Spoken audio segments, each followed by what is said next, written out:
Hello, everybody, and welcome to the Bright Founders Talk at Temi. Temi is an international software development company that designs, builds, and delivers software for sustainable businesses and promising startups. My name is Matthew, and I'm joined today by Mr. Itzik Cohen, who is the co-founder and CEO of a company called PayZen. How are you today, Itzik? I'm very well, thank you, and good to be with you. Thank you very much for joining us today. Before we get started, would you like to tell our viewers a little bit about PayZen, what it is you guys do? Yeah, PayZen is a fintech company that is dealing with healthcare affordability problems in the United States. The U.S. healthcare is very unique. It's unique in a way that, health plans for people are provided by your employer mostly. More and more of those health plans have an out-of-pocket component, meaning you have to pay some kind of a deductible, for medical services on an annual basis. That component of your out-of-pocket expense have been growing dramatically in the last 2.5 decades, I would say, which makes it almost unaffordable to most people when it comes to paying for their care and accessing healthcare.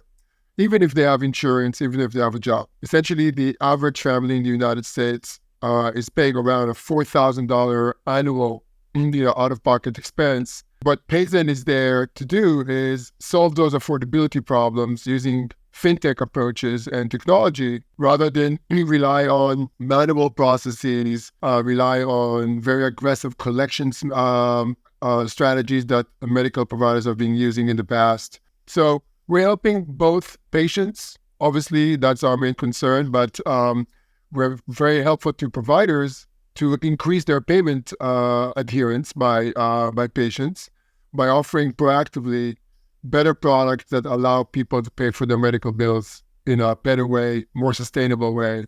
And we never charge interest or fees, so we don't make healthcare more expensive. That is the core tenet or North Star of PayZen. There's a lot underneath, and there's more nuances there. Healthcare is very complex in the United States, or some people would say it's broken. I can attest that it's not in a very good shape, especially on the payment side. So we have a lot of work to do, and so far, company has been doing really well in the last 4 years, so we're very excited. That's terrific. It sounds fantastic. It must have a massive social impact, obviously, and we'll get into that a bit.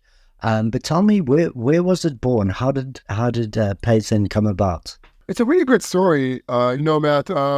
Essentially, it was a data-driven approach. I mean, we're the founding team of PayZen, myself and my two co-founders, have been dealing with fintech now for a while. I mean, we're kind of in the early days of fintech. We were still got started really quickly and early. And one of the things we've seen, as you originate more credit, we were a part of a marketplace lending company called Prosper very early on, similar to Lending Club, if you know that brand. And we've seen the reasons that people are taking credit or taking additional loans. One of the fastest growing and emerging reasons that we saw is medical debt. So, we saw that component of, people need to pay for more medical procedures and they're taking larger and larger loans because of that. That was one data point. The other data point I saw is a company I started in 2016 was Beyond Finance, which is basically a debt settlement company. A company that helps consumers settle their debts with their creditors in a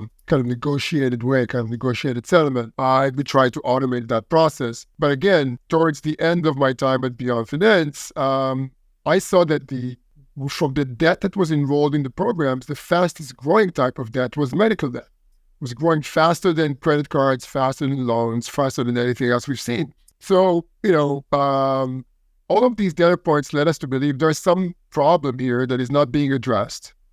There's no other product that addressing that problem in an automated, novel way that is based on technology and data. As we looked into it, turns out we were right.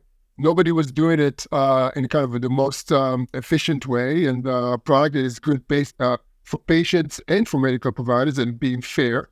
And that was the genesis of PayZen, essentially. So we can do much better. We know how to do this. I mean, this is a fintech problem. It's not, more than that. And if we design a product that fits that narrative or use case of solving that problem, rather than looking at it as a regular lending product, you can do a lot of great things in this market. And that's how PayZen got started. So it's a kind of a data observation and coming to a realization that there's a massive problem here. Now, one thing to say about this, when we talk about a big problem, you cannot, I think it would be very difficult for somebody to come up with a bigger problem when it comes to market size. Just kind of to recalibrate, healthcare in the United States is a $4 trillion economy. It's a very big portion of our GDP in the United States. $4 trillion economy. But when you look at the problem we're solving, every year in the United States, medical providers are billing patients after insurance $430 billion. And only 20% of it is being paid in full. This is the size of the problem. So this is why it's exciting to be in this market right now. And I guess it's one of the reasons beyond our, I think, relatively good execution. This is one of the reasons we're growing so fast. It's because there's a tremendous need in the industry for this. Absolutely. Wow. Those numbers are staggering. And it's interesting that it was through data that you discovered this issue, but now you're also helping a lot of people. How receptive have people been? I mean, you said it was growing really quickly. Did it take off straight away? Did it take you a little while? Or were people saying, this is a brilliant idea, this is what I need in my life, and jumping on board? Wow, that's a very loaded question. So, no, it did not take off very quickly. I think that there are a few reasons for that. First, we started the company kind of towards the end. I mean, actually, last month was the 4-year anniversary of the company. So, end of 2019. And really, 6 months later, there was a world pandemic, right? COVID. Now, we're selling to medical providers, mainly hospitals, health systems. Trying to sell to a hospital during a world pandemic was an exercise in futility. I mean, it was, nobody would listen to it. Anything you want to say, people were freaking out about COVID. That was the main problem everybody was dealing with. Rightfully so, by the way. It's just the timing. So it made us be, as far as the founding team, we needed to really be resilient, be very focused, be very disciplined about how we go about, not overspending the investment we had, being very methodical about how we go to market, how are we using that time wisely. I think that towards the end of 2020, we started seeing a lot more results, but for a period of time, we really didn't know what to do because there were nobody to talk to. So essentially, what I'm trying to say is it did not go as smooth. No story, I guess, is. I mean, maybe from the outside it looks great, but when you dive into it, it's never a straight line.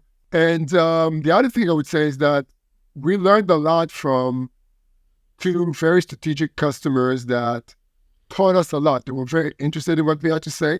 They were very interested in the solution, and they helped us make our technology better, very slowly, very effective, very methodically, I guess.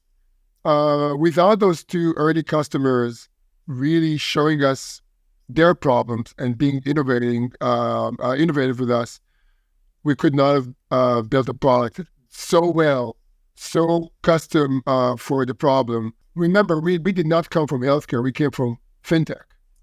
Understanding healthcare problems required really diving in and taking your time and doing a really good job. So I think the business started taking off towards the end of 2021.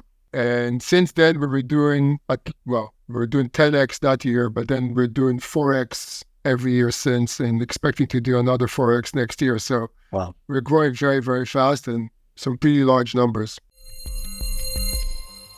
When you mentioned it, getting into healthcare at the start of the pandemic, it's already a struggle. And then you've got the pandemic on top of it, and you're going, how do we make this work? And I suppose you mentioned your team, your founding team. You must have some really good guys around you. Yeah, it's the joys of being a founder and CEO of a startup. But I mean, you have to deal with, we were just talking about, now that we are doing well and we're about to turn cash flow positive, which is kind of amazing in this market, I guess, a company is sticking to unit economics fundamentals. And again, we're a very focused, very disciplined team, which I guess our destinies in our own hands, right? But we were just looking, we just had our management offsite, and we're looking at all the issues that we had to deal with that are beyond our control. Beyond the pandemic, you had a tech bubble bursting, you had a banking crisis, you have inflation going through the roof, and interest rates. There's wars all over. Ukraine war now. There's a war in the Middle East. I mean, it never ends. What makes good companies is that the ability to survive and react very, very quickly, but also starting from just being focused on first principles. I mean, does your product make business sense? Can you sell it? Is the unit economics make sense? These are the things we really dealt with. We had to deal with it because we could not guarantee funding for the next stage, right? And we kind of pretty good at doing milestone-based funding rather than just raising at crazy valuations like many other companies did and now are in trouble. Everything we did was based on achieving a certain milestone that made us believe we're ready for the next phase, and then go and raise some more money. So I think that it's a foundation for a company that's going to be very long-lasting and very sustainable. Good. That's terrific. Now, if you don't mind, I want to talk about you a little bit on a semi-personal level, but is starting companies, founding, running companies, is this something that you always wanted to do? Or did you fall into it? How did you end up where you are? I was very fortunate to be in a very advantageous position in the late 90s, where I was one of the early people in WebEx communications. You probably know the pre-Zoom days. There was a WebEx. Yes. And, we were pioneering real-time communications and meetings and collaboration online during the late 90s and the mid-2000s. And, I was very close with the CEO. I was able to see what he's going through from, the early days of the company, funding the company, the growing pains, the different phases. And I think that, when you have such a mentor and you get this, first row view into company making and dealing with issues, dealing with people, I think that's what prepared me for my first CEO position. I never wanted to be CEO, but I think, personality-wise, I just kind of got into it. And I was always very entrepreneurial. So I thought, turns out I'm pretty good at it. But, I had some failures and I had some wins. The question is, what do you like doing? And I don't know if you know about my past, but I was also a professional basketball player. So I think being competitive, being a part of a team, being someone who understands leadership, but also understands the team dynamic, all of those stations in life, I think, including WebEx, including being a professional athlete in the team sport, I think prepared me for what I'm doing today. Essentially, it's an evolution, and I'd like to think that I'm a better CEO I am than I was 15 years ago when my first time being a CEO. But it's a process. But I really enjoy it. I think it's also a matter of I don't know if I can work for anyone. It's another realization that you get about yourself as you mature. I think that I like the freedom. I like working with my team. The other thing I would say is that finding the right founding team or co-founders to partner with is key. I could not have done it without my co-founders. I mean, this company has 3 legs to the stool, and we're all very as important. So could not have done it without them. Fantastic. There seems to be a common thread, the people that surround us and the support that we receive from them. Tell me a little bit about that. You've got some co-founders, you've built a team around you. What sort of qualities do you look for in people when you start bringing people into something that you're passionate about and you're building for yourself?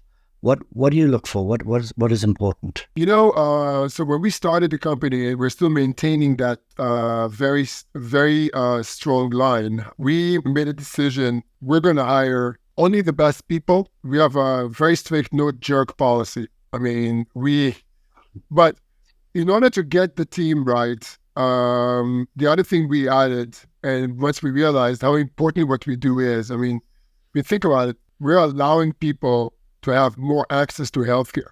We're helping people pay for their kids' procedures and kids and their wives and themselves, their health. It's a very emotional thing. And we feel like we have a North Star, we have a mission as a company.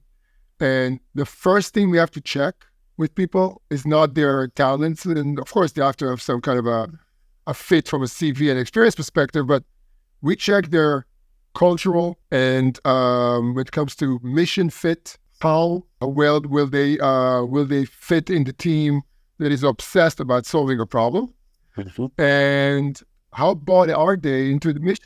Essentially, you really need to believe you're making a difference in the world, and that's kind of when I say first principles.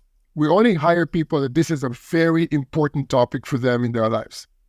They need to come to work motivated not only by doing well and their equity in the company, giving them some kind of a financial gain, but this should be a mission. It's important. It's something that, looking back, you'll tell your kids or grandkids or whatever, and you'll say, "I worked for this company from the beginning. This is one of the most important things I've done in my life." It's very important to have that kind of team coalescing around that mission and the values of the company. So, for example, we say we never charge interest or fees from patients. That means that we'll never do that. There's no situation where we're going to make healthcare more expensive to someone. Our goal is to make it less expensive. Another thing we mentioned, which is kind of weird in lending or in issuing credit, is we say yes to everyone, meaning I really don't care what kind of credit you have or what kind of situation you have. If you want to pay your bill using PayZen, you will get a yes, and we'll find a way for you to afford your bill. But again, this requires a lot of innovative thinking and a lot of investments from a technology perspective, product perspective, business modeling perspective to make it work. It's not easy. Yeah. The foundation here is being very true to your mission and values as a company. And then, of course, when you do well, right now we have the privilege of really getting a ton of amazing qualified, people who apply to any position we have. I mean, I think we had a sales position open 2 weeks ago, and we had hundreds of applications in 1 week. I mean, literally, it was just overwhelming. So it's exciting that we can actually be in a position where we can really pick and choose who we want in and who's not. Listening to you speak about it and the impact that it has on people, we often hear, I'm not from the States, but I often hear about what people are going through with regards to healthcare. And, the values that you mentioned are, almost unheard of in today's age. We're not going to charge you interest. We're going to give you a yes. We are actually here to help you.